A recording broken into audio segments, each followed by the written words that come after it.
Hi guys, welcome back. Hope you're all doing well. Today we're going to have a look at a new backup plan build, but instead of Void, which you've probably seen about 40 times over by now, it's actually going to be on Strand. This makes the Titan the Incredible Hulk, and I'm going to go into why. The build has extreme damage resist up to 90% on average, with great ad clear, great damage output, healing on tap, making it very hard to kill and suitable for all levels of content. The background footage you're going to see today will be of the 2030 Lost Sector and also the new exotic mission on expert difficulty. So without further ado, let's get into the build.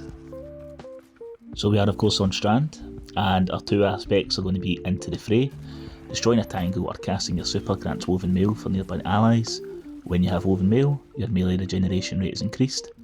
And Banner of War, defeat a target with a melee attack, finisher or sword to raise a Banner of War that pulses with energy and periodically healing nearby allies and increasing melee and sword damage. Targets defeated by you or nearby allies charge the banner, increasing the speed of its pulses. So with these two aspects, we're going to have Banner of War and also woven mail. Now woven mail gives you 45% damage resist, and Banner of War grants 20 HP on every pulse, and as you increase the Banner of War multiplier, the speed of the pulses also increases. It's not as easy to get to ×4 as it used to be when Strand first came out, but it's still a great survivability tool to have in your back pocket that you can gain passively. For the fragments we've got Thread of Warding, Thread of Transmutation, Thread of Fury and Thread of Generation. Thread of Warning gives us 5 seconds of woven mail on all pickup. Thread of Transmutation, well we have woven mail, weapon blows create a tangle, which we can then turn into more woven mail. Thread of Fury, damaging targets with a tangle grants melee energy to keep our melee up, and Thread of Generation, causing damage generates a grenade energy, which is good for keeping our grapple grenade up, which we'll be using to get more charges of Banner of War.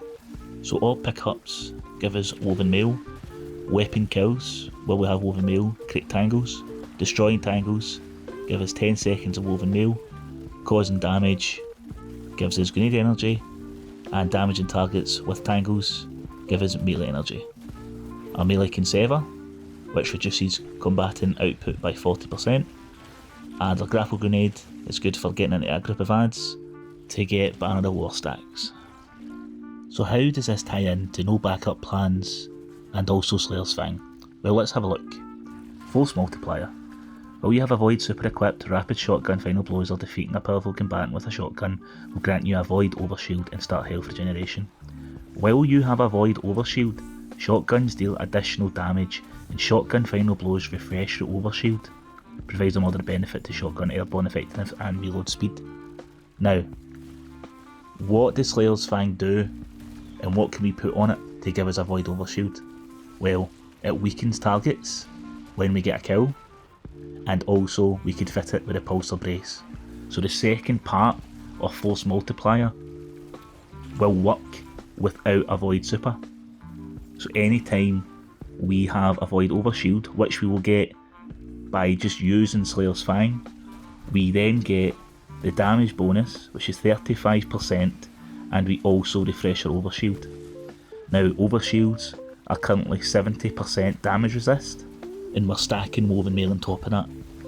So I'm going to show you a bit of Destiny math to show you how 45% from woven mail and 70% from void overshields equals roughly about 90% damage resist. So the equation looks like 1 minus times 1 minus 0.3 times 1 minus 0.45 times 1 minus 0.7. Now I know that looks scary, but I'm going to break it down for you, okay? 1 minus 0.30 is 30% damage resist, which we get from having 100 resilience.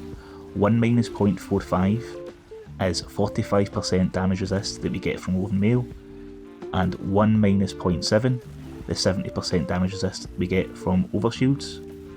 We times that all in individually, add it up, and then take that away from 1, which is the generic damage value, and that gets us to precisely 88.45%, to round it up to 89%. Now, I'm terrible at maths as well, and it took me quite a bit of research to actually wrap my head around it, but I have checked with numerous other content creators and their videos, and this is how Destiny figures out its damage resist. So the figures that I'm giving you are correct, albeit, it is a bit confusing to kind of wrap your head around at first glance. But when we have Woven Mail and Overshields on at the same time, we'll just call it 90, because 90 sounds better, but 89% damage resist, right? To get Woven Mail, you've seen with the class makeup, it's very easy to do, and to get Overshields, all we need to do is put Repulsor Brace on Slayer's Fang, and just use that as much as we can. And with the armour setup, I'll show you how to use Slayer's Fang pretty much as a primary, while also giving it even more damage as well. So let's have a look at the armour mods. I hope you like my Hulk drip as well. But I've got, as you can see, Special Finisher, Charged Up, Void Scavenger, and Special Ammo Finder. Now what this does is, anytime we finish an enemy, we're going to create a special brick, and that special brick is going to have more ammo in it. Special Finisher takes 3 charges of light away from us, but with the artifact perks that we got with Act 3, it's very easy to maintain and have. The rest of the mods are completely up to you. I just go with ability regen and a wee bit of damage resist in the arms and chest. And then to pair with Void Scavenger, I have Void Surge, just to give Slayer's Fang a bit more oomph when I have Armour Charge. And Time Dilation there, to let that Void Surge last a little bit longer. Let's have a look at artifact mods. We've got Authorised mods melee. The armour energy cost of all armour mods affecting your melee are significantly discounted. Rapid impacts, dealing damage with a grenade launcher temporarily increases the reload speed of grenade launchers. Frenzied Hunger, rapid final blows with Devour as active grants a bonus to reload and handling. Power from Pain, rapid final blows against weakened combatants grants you Devour. At the thick of it, rapid final blows while surrounded grant you Armour Charge. Curative Orbs, the first time you break a target's shield or break a shield of a guardian using their super, you create an orb of power. Void Renewal, while Devour is active, Void weapon final blows have a chance to generate a Void Breach. Supernova, picking up a Void Breach causes your next source of Void damage to create a large weakening pulse. And oh God's right, after picking up a Void Breach, dealing damage with a Void weapon creates a rain of seeking projectiles. So what does this look like in practice then? Well, it means that when we're using Slayer's Fang, anytime we can finish an enemy, we get more ammo for Slayer's Fang. Using Slayer's Fang to clear out a group of adds will grant us Devour. So not only are we getting Banner of War, Woven Mail, Void Overshields, we're also getting Devour on top of it to make us even more tanky. Then when we have a Void Breach, we will do another Weakening Burst on top of the sub-munitions, which helps us get Devour even easier.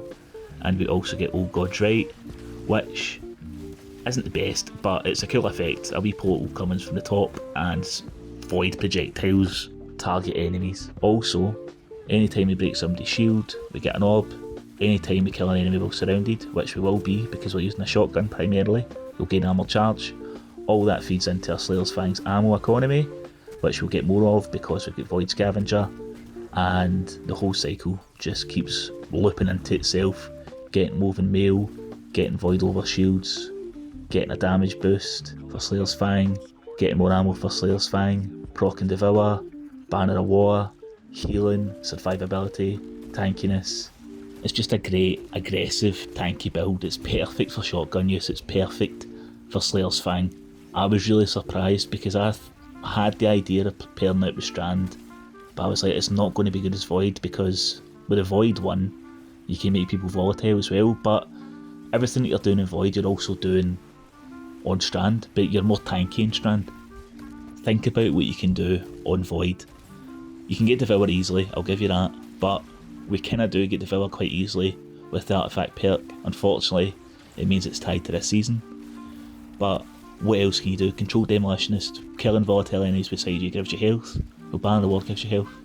Void Overshield, 70% damage resist. Well, we're getting that anyway, we're also getting Woven Mail on top of it.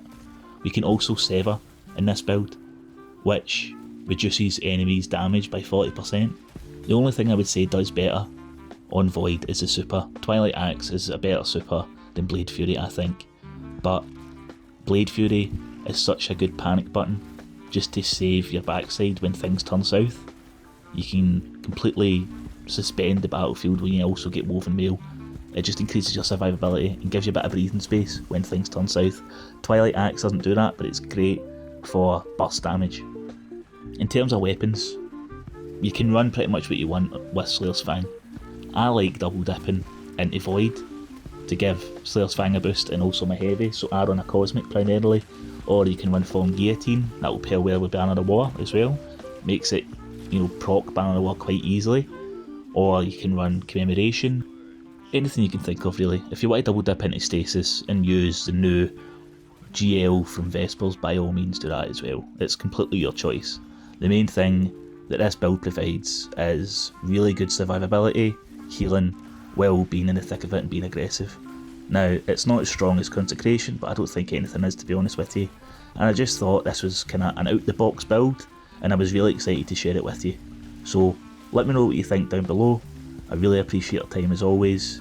If you liked the video, please consider leaving a like, comment, subscribing, all that good YouTube stuff. Really helps me out with the algorithm.